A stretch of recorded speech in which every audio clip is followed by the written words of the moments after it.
Well, on Sunday at exactly 7 p.m., the two disciples of Pep Guardiola's football, these two managers that are managing these two teams, were once together with Pep Guardiola. Before Mikel Arteta worked with Pep Guardiola at Man City, Erik ten Hag was working with Pep Guardiola at Bayern Munich as the coach of the reserve team, and they used to exchange ideas on who they are going to groom to usher into the new team. For Mikel Arteta, in 2016, 2017, Pep Guardiola told him, come with me at a side known as City to see to it that we get things done and dusted. And obviously he was there for close to 2 or 3 years with Pep Guardiola, and these two are really believers of Pep Guardiola's game of football, and they are tussling it out on Sunday.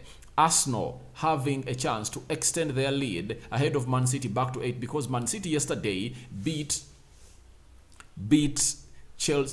Tottenham Hotspur by 2-1, and if at all they win against Manchester United, they would have taken their lead to 11 points with a game in hand, meaning that if they win their game in hand, obviously that will be 14 points ahead of Manchester United. And what a way for Arsenal to be able to really get United out of this transfer race. So welcome to United Matters channel. How are you guys, and where are you watching us from? I go by the names of Rock and David. United Matters channel is the YouTube channel, and here we are coming in with a preview of Arsenal versus Manchester United, a game that is going to be played on Sunday with lots of news surrounding this fixture. And when we look at Manchester United, it is all about Casemiro dilemma, midfield dilemma by the manager, the déjà vu, the conundrum between who is going to be played in the central midfield of United to combat those attacks and break play of Arsenal is the most important topic. People are talking about Lisandro Martinez being played into the central defensive midfield area. They are talking about other players like Scott McTominay coming in through, and Eriksson, Bruno. So guys, we are here to break down everything according to me and my team. Having sat and discussed about it, we are here to bring you the final verdict of what it's going to be like here onto the United Matters channel. So that's why you should smash the like button and subscribe. For me, I'm really a free soul. I've seen very many people worried about this game of football, but I've told people, but why are you worried? Why are you worried? You get?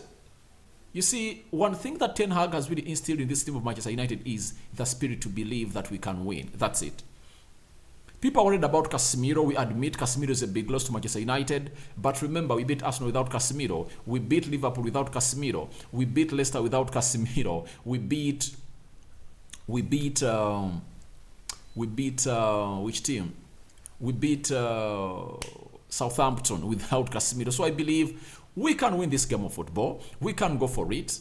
And all my trust is really in Erik ten Hag. That's where I uphold my trust in this guy, because I know he's a genius. He's a tactician. As you saw him play against City, they dominated play and he won the game of football. So I believe with the pace of Marcus Rashford, Bruno Fernandes, and Anton Martial rumored to be back, why should we get worried? We can kill off this game, guys. We can kill off this game. So guys, let's get into this very highly anticipated game on Sunday. It is Pep Guardiola, not Pep Guardiola. It's Ten Hag versus Mikel Arteta. Will Ten Hag pull a double over? Will Ten Hag win a double over Mikel Arteta? Because the last manager to do it was Jose Mourinho in 2017. We beat them at Old Trafford and we went to their stadium and beat them by 3-2. You remember that very well. In that game, Paul Pogba got a red card and David De Gea was the savior because he made a triple save that was a keeper to beat when Alex Sanchez faced him. So that is it. And I believe we are going to be having a very beautiful game at the Emirates. I mean, it's them being the hosts. I believe we can really put this down and really win it. So who is really the man in... Who are the players that you are not...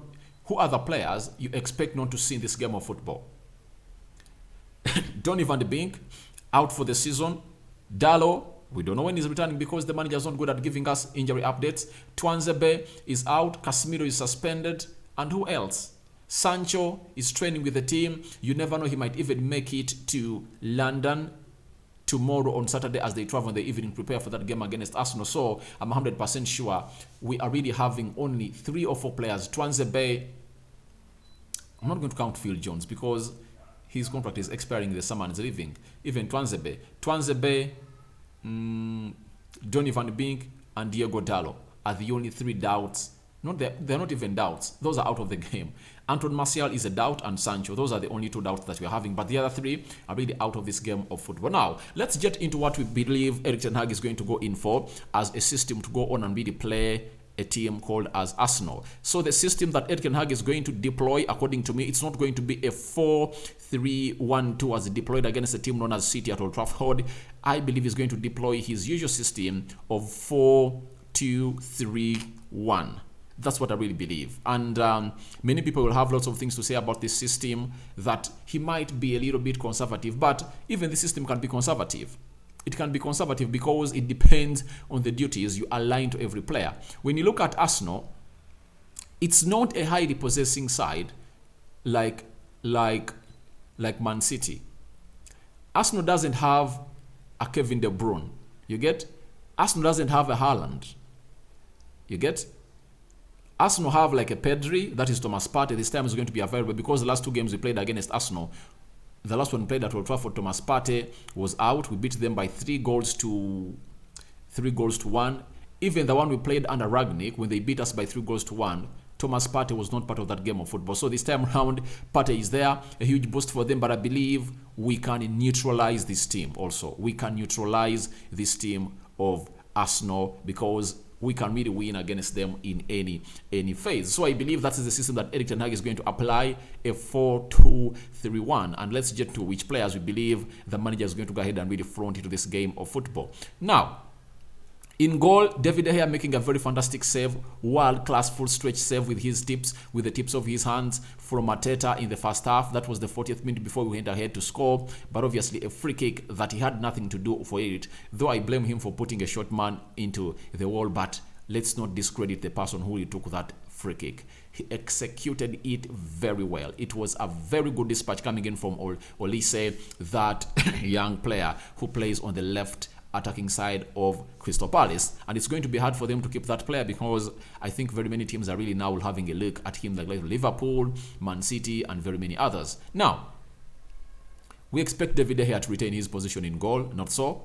That is it. David De Gea is expected to retain his position in goal. Now, for the right back, no argument. With Diego Dallo away, Bissaka retained his position again. I think had a very brilliant game against City, and against Crystal Palace, he was just immaculate. He was just very, very good. He was beyond good.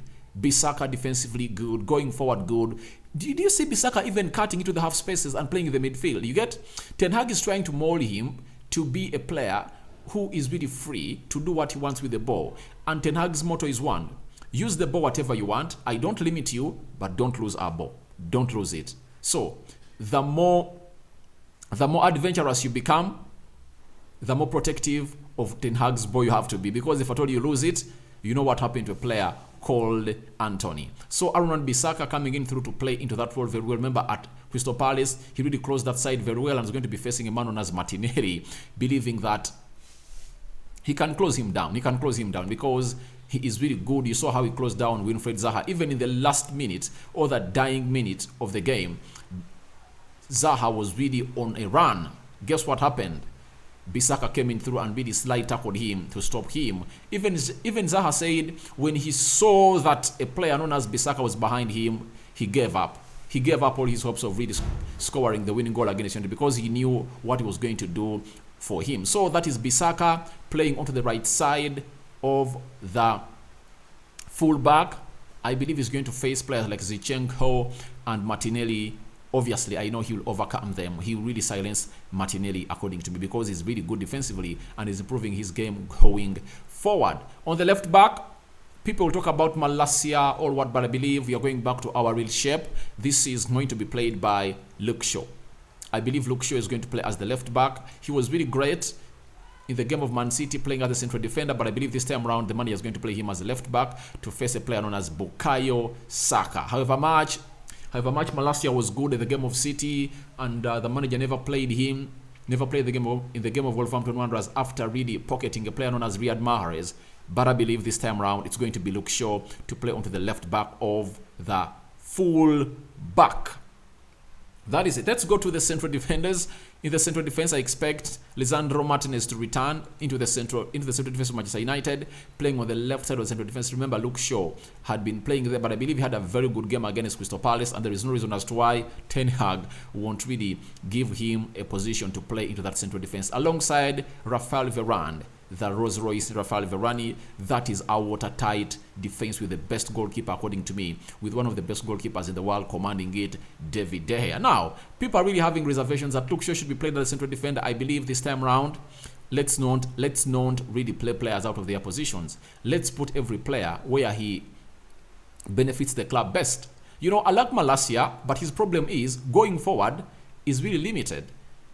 He runs into good spaces, but his crosses are really lacking. They're not on point. Now, when you're having Luke Shaw, he's really a very good left back, defensively and offensively, meaning that Saka won't be having an easy time to go past Luke Shaw, according to me.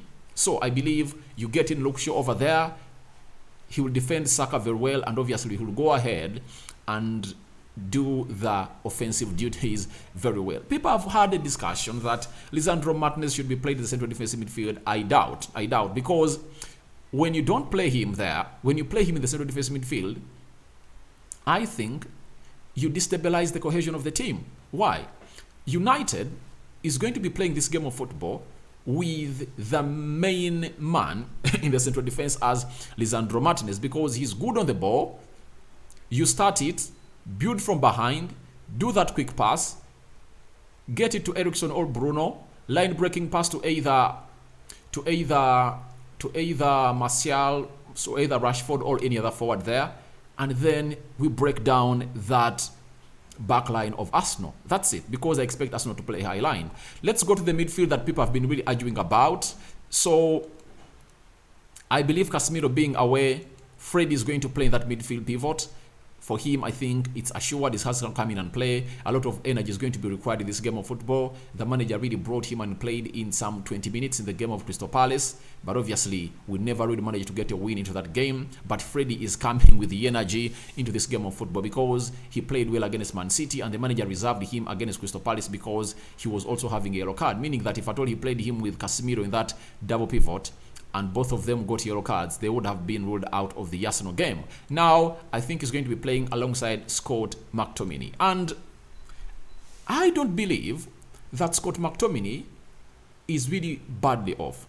Ever since Ten Hag came in through, Scott McTominay has proven to us that he's really going to have to improve. Remember those games against Liverpool, playing the midfield pivot with Eriksen, against against Southampton, Leicester, and Arsenal. He played very well. And I believe Ten Hag is going to come out with a system that's going to help us really use Scott McTominay and Freddie very well. Trust me, they are not at the level of Casemiro, but they can put up a game. Because you're going to be playing a deep line against Arsenal. Maybe Ten Hag surprises us, but I believe us playing a deep line, I believe he's going to be having very many players in the midfield to help him out. You get? I think his interceptions are okay, but his only problem is his passing. You get? You can't get the passing from Scott McTominay like you get from Casemiro. And the composure and the shielding of the back four that you have is not the same. But I believe he's going to come in and really get that job done. Because I believe no draw is written on this game of football. It's either a win for Manchester United or a win for Arsenal. I see no draw on this game of football. Then in the central attack midfield area, I believe Eriksen is going to come in through and play into his best position I've ever known him to play in the game of football. So Eriksen, central attacking midfielder for the team of Manchester United. I really want him there a lot because that is where he is really the biggest threat.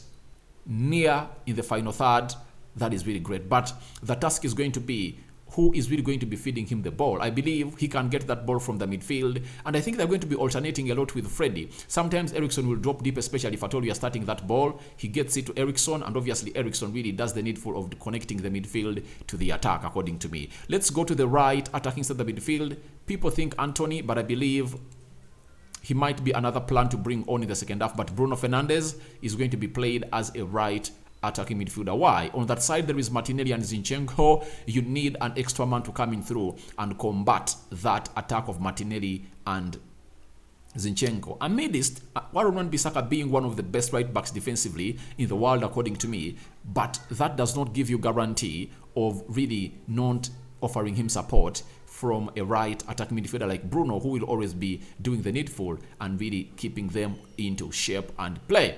Then on the left attacking midfield, no question, it's obviously going to be Marcus Rashford, a player that I believe is too selfish for us.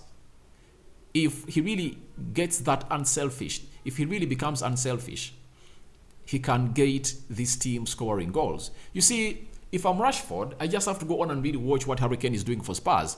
It's written nowhere that if at all you don't score, you don't look good in the news, or you don't get mentions in the media that you had a very good game. Like that first goal scored against Crystal Palace. Who initiates it? It's Rashford. Line breaking pass to Eriksson. Eriksson does a cut back to Bruno. Weghorst plays in all the three defenders of Crystal Palace into the goal mouth. Bruno was like he was taking a penalty. Curls that ball into the back of the net. You get? Rashford initiated that move. It was really great. But why doesn't he go ahead and really look for that simple pass? I think it's better to look for that simple pass because when you're Rashford, all the eyes of the opponent are going to be looking at you. What you have to do? Do the unexpected and torment them, surprise them, shock them with the pass before you really think of running and really going in for selfish shots and selfish efforts. So I believe Rashford is going to start, and guess who is leading the line? I believe Anton Martial is going to be back to lead the line for Manchester United in this game of football. So that is my starting 11 of Manchester United. I believe Ten Hag is going to bring on to face a team known as Arsenal. But we are having players to look at. You get? We contained Rodri in the game of City and we fail him to play. Ten Hag must come out with a plan of failing Thomas Partey to really get that ball always. We should force Arsenal play sideways. That's it. But the difference with Arsenal is that sideways at fullbacks, they're having players that are really some of the best passers of the ball. That is Ben White and Zinchenko. So Ten Hag has to deal with that. Odegaard, to me, the most deadly player of Arsenal is Odegaard. Who is going to get Odegaard out of play? In the game of City, it was Freddie who really got out Kevin De Bruyne out of play. But in the only 1 minute, all second he slept. Kevin De Bruyne went ahead to penalize us with an assist that resulted into the first goal into that game that was headed home by Jack Grealish. So as things stand for me, Freddie has to get out a player called Odegaard. Because you get Odegaard and Thomas Partey out of that game, Arsenal is done. Arsenal is done. Don't expect lots of threats from Zinchenko. I know he's really a very good player, but I believe Bruno can cater for that. And it's really going to be a very good game to really kill off, according to me, if at all Ten Hag really goes in for a tactical masterpiece that he really put up at Old Trafford against the team known as City. But a lot of energy is going to be needed to win this game of football. Marcus Rashford should be rotating, should be recovering back. He should be making those recovery runs to really offload Luke Shaw from certain duties, because we don't want to see Luke Shaw exposed to a 1v2 situation against Saka and Ben White. We don't want that. You get? Rashford should really do the needful and really get back to help Luke Shaw a lot. For Bruno Fernandes, I'm 100% sure he will be tracking back, but Anton Martial is really going to be crucial into this game of football if at all we are to get a result that we can beat Arsenal. I believe if at all Martial is here, we can beat Arsenal, because the hold-up play of Martial will not allow Saliba and Gabriel Magalhaes to do the needful and really add their numbers to the already existing numbers in our final third. Because if you're not having Martial, that won't happen. But I believe even Weghorst can do it. But I believe Weghorst, having not trained with the team for very many days, he has not yet gotten all fitted into the chemistry of the team. So Martial knows the rhythm. He knows how to do it better. Obviously, he will torment this side of Arsenal. And him being into the game creates space for Marcus Rashford to run. When he receives the ball at the when he receives the ball at the center line, most of the players of Arsenal will really try to swamp him. And you know he's good on the ball. Then he will find out that pass and obviously Rashford will be released. So I believe we can really get this game done and dusted at the side known as the Emirates. But it's not going to be an easy one. It's going to be a tough one.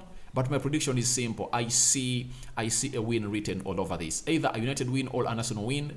I don't see a draw. I'll be surprised if at all we draw. That's it. Even if I'll come in match reaction, I'll tell you, I'll be surprised if at all we get a draw out of this game of football. But it's going to be a masterclass.